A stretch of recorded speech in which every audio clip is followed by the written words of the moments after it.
ഇന്ന് നമ്മൾ ഉണ്ടാക്കുന്നത് ഗോതമ്പ് വട്ടനുറുക്ക് പുലാവാണ്. അത് വെള്ളത്തിയിട്ട് കുതിർത്ത് അതിനോടൊപ്പം ഉപ്പും ഇട്ട് ഉപ്പും കൂടെ അരമണിക്കൂർ വെള്ളത്തിയിട്ട് കുതിർന്നതിന് ശേഷം നമ്മൾ ആവിക്ക് പുഴുങ്ങുകയാണ്.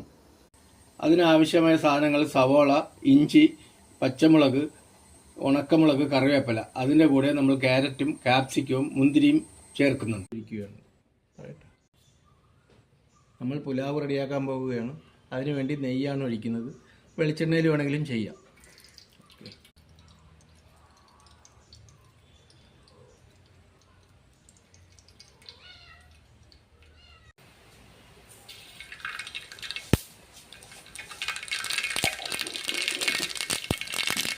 നമ്മൾ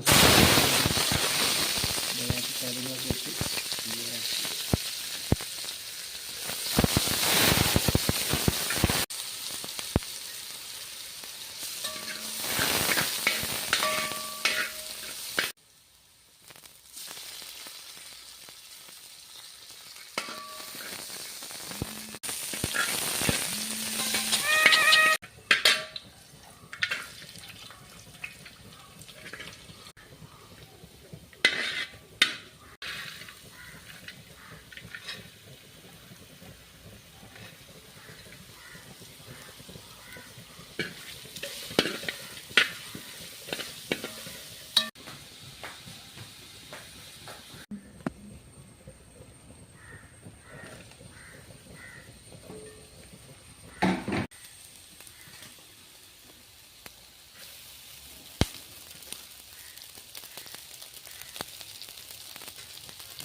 കുറച്ച് ചൂടുവെള്ളം മതി.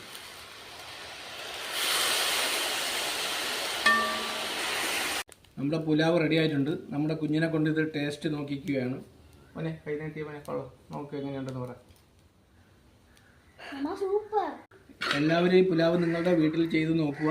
നിങ്ങൾക്ക് ഈ പുലാവ് ചെയ്തത് കണ്ട് ഇഷ്ടപ്പെട്ടെങ്കിൽ എല്ലാവരും സബ്സ്ക്രൈബ് ചെയ്യണം, ലൈക്ക് ചെയ്യണം, ഷെയർ ചെയ്യണം. ഒരു വീഡിയോ ആയിട്ട് ഉടനെ തന്നെ നിങ്ങളുടെ മുന്നിൽ വരുന്നതാണ്.